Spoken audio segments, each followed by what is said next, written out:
కార్యక్రమాలకు సంస్కరణ చేపట్టారని చెప్పుకోవాలి. ప్రస్తుతం ఈ నేపథ్యంలోనే గుంటూరు ప్రభుత్వ ఆసుపత్రిలో సాహో అనే ఒక కొత్త కార్యక్రమాన్ని కూడా రూపొందించారు. అయితే దీనికి సంబంధించి అసలు ఈ సాహో అంటే ఏంటి? ఈ సాహో ఎలా పనిచేస్తుంది గుంటూరు ప్రభుత్వ ఆసుపత్రితో? మనతో మాట్లాడడానికి యశస్వి రమణ మనతో ఉన్నారు. సార్ చెప్పండి, అసలు సాహో అంటే ఎక్కువగా ప్రభాస్ తీసిన మూవీ ఏమంటున్నారు? అసలు ఈ సాహో ఎలా వర్క్ అవుతుంది? ఏంటి అసలు? సాహో అంటే SAHO, safe, affectionate, healthy, organised GGH Guntur. అంటే ఏంటంటే ఇప్పుడు GGH గుంటూరులో వర్క్ మంచిగా జరుగుతుంది ఎన్నో రోజుల నుంచి. చక్కగా గత దాదాపు 70 ఏళ్ళగా ఇక్కడ ఒక ప్రీ ఇండిపెండెన్స్ కాలేజీకి అటాచ్ అయిన టీచింగ్ హాస్పిటల్ ఇది. క్రమక్రమంగా అభివృద్ధి చెందుతూ ఇప్పుడు ఈ దశకు చేరుకుంది. సో ఇప్పుడున్న టెక్నాలజీ ప్రకారము ఇది నెక్స్ట్ లెవెల్కి తీసుకెళ్ళడానికి ఈ సాహో GGH అనే కాన్సెప్ట్ తీసుకొని నేను ఈ ఛార్జ్ తీసుకున్న తర్వాత ఇది చెప్పడం జరిగింది. ఇప్పుడు జరిగిన దాన్నే నెక్స్ట్ లెవెల్ తీసుకెళ్ళడమే ఈ సాహో. అంటే సేఫ్. చాలా వరకు మనకి ఇక్కడ ప్రొసీజర్ సేఫ్గా ఉన్నాయి. బట్ ఇప్పటికి కూడా ఈవెన్ అమెరికాలో కూడా సేఫ్ ప్రాక్టీసింగ్ ఆఫ్ మెడిసిన్ అనేది ఇంకా జరుగుతూనే ఉంది. అది ఒక కంటిన్యూస్ ప్రాసెస్ అనమాట. సో సేఫ్ అంటే ఏంటంటే పేషెంట్ సేఫ్గా ఉండాలి, అక్కడ పేషెంట్ ట్రీట్ చేసే డాక్టర్ కూడా సేఫ్గా ఉండాలి. అంటే సేఫ్ ఎన్వైరాన్మెంట్. అంటే ఇక సపోజ్ పేషెంట్ వచ్చాడు, కొత్త ఇన్ఫెక్షన్లు వస్తే అంటే ఇక్కడ చక్కగా ఉండాలి ఎన్విరాన్మెంట్ అంతా కూడా. అలాగే ఎలక్ట్రికల్ కనెక్షన్స్ కానీ అవి షార్ట్ సర్క్యూట్ లేకుండా, ఫైర్ యాక్సిడెంట్ లేకుండా చూడాలి, క్రాస్ ఇన్ఫెక్షన్స్ లేకుండా చూడాలి.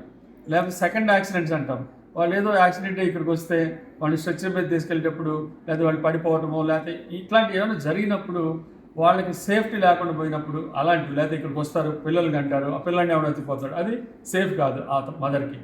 ఇలాంటివి అప్పుడప్పుడు అడపదడప అన్ని చోట్ల జరుగుతూనే ఉంటాయి. అయితే పక్కాగా మనము ఈ సేఫ్టీ మెజర్స్ తీసుకొని ఎక్కడ కూడా ల్యాప్సెస్ లేకుండా సిస్టమ్ని పక్కా చేయడం కోసమే తీసుకున్న కాన్సెప్ట్లు సాహో. దాంట్లో ఫస్ట్ ఈ సేఫ్. అట్లా డాక్టర్స్ కూడా సేఫ్ ఎన్విరాన్మెంట్లో ఉండాలి. మీరు చూస్తున్నారు చాలామంది ఒకేసారి గుమ్మి కొట్టము, చెప్పిన మాట వినకపోవటము, మాకే ఎక్కువ తెలుసు అన్నట్లుగా డాక్టర్ మీదకి ఇదేంటి ఇలా చేశారని అడగటము, ఇలాంటివి ఎక్కువైపోతుంది ఈ రోజుల్లో. డాక్టర్స్ కూడా సేఫ్ మెకానిజమ్స్ ఉండాలి. వాళ్ళు నడిచేటప్పుడు కానీ వాళ్ళు వెళ్ళేటప్పుడు కారిడార్స్ డార్క్గా లేకుండా మంచిగా ఇల్యూమినేట్ అయి ఉండాలి, సీసీ కెమెరాస్ ఉండాలి, డాక్టర్స్ కూడా సేఫ్ ఎన్విరాన్మెంట్ చక్కగా పనిచేసేలా ఉండాలి. అది సేఫ్ కాన్సెప్ట్. అలాగే ఎఫెక్షనేట్.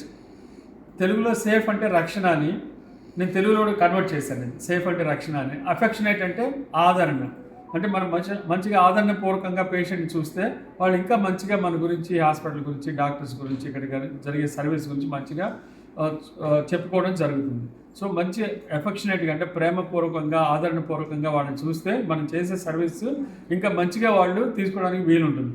ఇక్కడ మనము కొంచెం ల్యాబ్స్ ఏంటంటే ఇక్కడ ఎక్కువ మంది పేషెంట్స్ వస్తారు కాబట్టి మనము వాళ్ళతో మాట్లాడి కౌన్సిలింగ్ చేసి వాళ్ళని పూర్తిగా వాళ్ళు కన్విన్స్ అయ్యేలా చేయలేకపోతాం చాలాసార్లు ఆ టైం గ్యాప్ వల్ల. సో దాన్ని చేయమని నేను చెప్తాను. కౌన్సిలింగ్ రూమ్స్ ఏర్పాటు చేయమని చెప్పి వాళ్ళని ఇంకొంచెం మంచిగా వాళ్ళకి ఇక్కడున్న సర్వీస్ అంతా బాగా చెప్పి ఇంకొంచెం ప్రేమపూర్వకంగా, ఆధారపూర్వకంగా చూడమని చెప్పడమే ఈ ఎఫెక్షనేట్ అనేది ఒక కాన్సెప్ట్.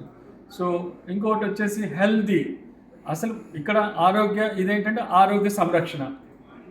మనం ఇక్కడికి వచ్చేవాళ్ళు ఇల్ హెల్త్తో వస్తారు, దాన్ని మనము హెల్దీగా చేసి పంపించడం ఈ కాన్సెప్ట్. అంటే హాస్పిటల్ అంటేనే హెల్దీగా చేసి పంపించడం.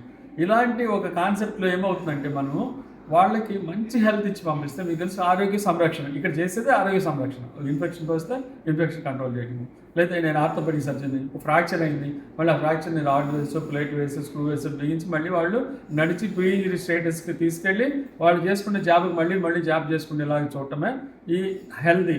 అంటే ఇక్కడ ఉన్న ప్రతి ఏరియా కూడా హెల్దీగా, అంటే మనకి నేను చూస్తున్నా కదా ఇక్కడ మనకి వాతావరణం క్లెన్లీగా లేదనుకోండి, క్లెన్లీనెస్ మీద ఇప్పుడు మనం శ్రద్ధ పెట్టాము. పార్కింగ్ ఇష్యూస్ ఉన్నాయి ఇక్కడ, పార్కింగ్ లోపలికి అంబులెన్స్ కూడా రాలేకపోతుంది, డాక్టర్స్ కార్లు తీసేయండి, అంబులెన్స్లు కూడా రాలేకపోతే ఏమవుతుంది, ఈ లోపలికి వచ్చిన తర్వాతనే పేషెంట్ డిలే అయిపోయి చనిపోయే పరిస్థితులు తీసుకొస్తున్నారు. ఎవరు ఎక్కడ పడితే అక్కడ వెహికల్స్ పెట్టేస్తున్నారు. అనాథరైజ్డ్ వెహికల్స్, అనాథరైజ్డ్ ఆటోస్ లోపల ఎక్కువ ఉంటున్నాయి. సో వీటిని మనము చేయటమే ఈ హెల్దీ అనమాట.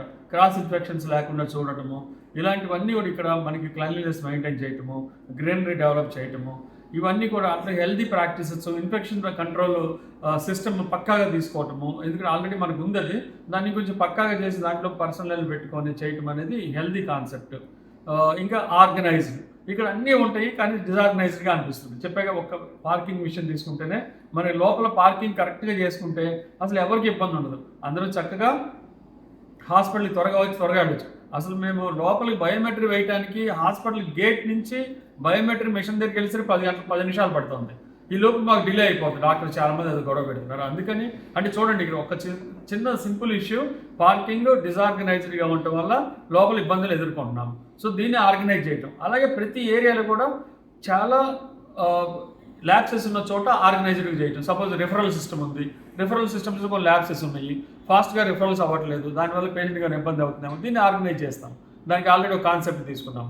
అలాగే మనకి చాలామంది ఇక్కడ ఫోన్ చేసి మా పేషెంట్ ఎలా ఉన్నాడు, మా పేషెంట్కి తగ్గుతుంది, మా భయం ఉందని చాలామంది ఫోన్లు చేస్తుంటారు.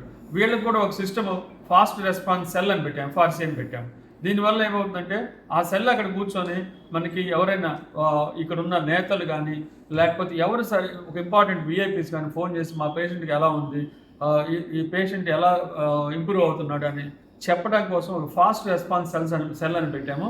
దీని ద్వారా మేము ఆర్గనైజ్డ్గా చేస్తాం. అన్నీ ఆల్రెడీ ఉంటాయి లోపల, చక్కగా ఇక్కడ వచ్చిన ఎవరికైనా మంచిగా ట్రీట్మెంట్ ఇస్తారు. కానీ దీన్ని మనకి వాళ్ళకి చెప్పే పద్ధతిలో మనకి ఇక్కడ డిజార్గనైజేషన్ కనపడుతుంది. దానివల్ల ఆర్గనైజ్డ్గా చేయడం కోసం ఇది మేము చేస్తున్నాం. అట్లాగే ఇప్పుడు సర్వీస్ బ్లాక్ ఉంది ఇక్కడ, దాంట్లో మనకన్నా సర్వీస్ అన్ని అక్కడికి తీసుకెళ్తే ఇంకొంచెం ఆర్గనైజ్డ్గా ఉంటుంది. అలాగే MCH బ్లాక్ వచ్చింది, అది వస్తే మనకి ఏమవుతుంది, మెటర్నిటీ అండ్ చైల్డ్ కేర్ ఇప్పుడు ఇక్కడ చాలామంది వస్తారు మనకి, మీరు చూస్తుంటారు అప్పుడప్పుడు బాలింతలు ఒక మంచం మీద 2 పడుకోబెడతారు. సో ఇవన్నీ చేయటమే ఆర్గనైజ్డ్ చేయటం. మనకి MCH బ్లాక్ వస్తే ఇవన్నీ చక్కగా ఆర్గనైజ్డ్గా జరిగిపోతాయి. అలాగే మనము ఇంకొకటి ICU, ఒక ICU మంచిగా 3 ట్రామా ICU పెడదాం అనుకుంటున్నాము. అది చేస్తే ఏమో మీరు చూస్తారు ఎన్నో యాక్సిడెంట్స్ వస్తాయి. మనకి యాక్సిడెంట్ వాళ్ళని ఒకే చోట చూస్తాం, పాయిజనింగ్ వాళ్ళని ఒకే చోట చూస్తాం, ఆస్మా వాళ్ళని ఒకే చోట చూస్తాం, అందరూ కూడా ఉంటారు అక్కడ. మనకి ఎవరిని చూడాలి డాక్టర్స్ కూడా అర్థం కాని కన్ఫ్యూజన్లో ఉంటారు. అంటే అక్కడ డిజార్గనైజేషన్ కనపడుతుంది. దాన్ని ఆర్గనైజింగ్ చేయటమే మా కాన్సెప్ట్. సో ఇలాంటి కొత్తవి కొన్ని కాన్సెప్ట్ తీసుకొని అలా ఆర్గనైజ్డ్గా కొన్ని బ్లాక్స్ కనుక మనం డెవలప్ చేస్తే డెఫినెట్గా ఇప్పుడున్న ఈ సాహో GGH అనే ఒక కాన్సెప్ట్ కళ నిజమవుతుందని నేను అనుకుంటున్నాను. ఇది ఉన్నదాన్ని ఇంప్రూవైజ్ చేయటమే నేను చెప్పేది. నేను ఏదో గొప్పగా చేస్తున్నానని కాదు, డెఫినెట్గా ఇక్కడ మంచి టీం వర్క్ ఉంది. డాక్టర్స్ కానీ, నర్సింగ్ స్టాఫ్ కానీ, పారామెడిక్స్ కానీ, స్టూడెంట్స్ కానీ అందరూ కూడా, అంటే house surgeons, post graduates, SRs చాలా చక్కగా పనిచేస్తారు. వీళ్ళనే మనము క్రమ పద్ధతిలో ఒక సాహో అనే కాన్సెప్ట్ తోటి ఒక ఆర్గనైజ్డ్గా చేస్తే ఈ సిస్టము డెఫినెట్గా మన ఆంధ్రప్రదేశ్ గవర్నమెంట్ కాకుండా మిగతా స్టేట్స్ కూడా మనల్ని అనుసరించేలాగా ఇది తోడ్పడుతుందని మనం ఒక రోల్ మోడల్గా అవుతామని సాహో GH కాన్సెప్ట్ తీసుకున్నాను. Thank you for posing this question and making me to answer this question. Thank you.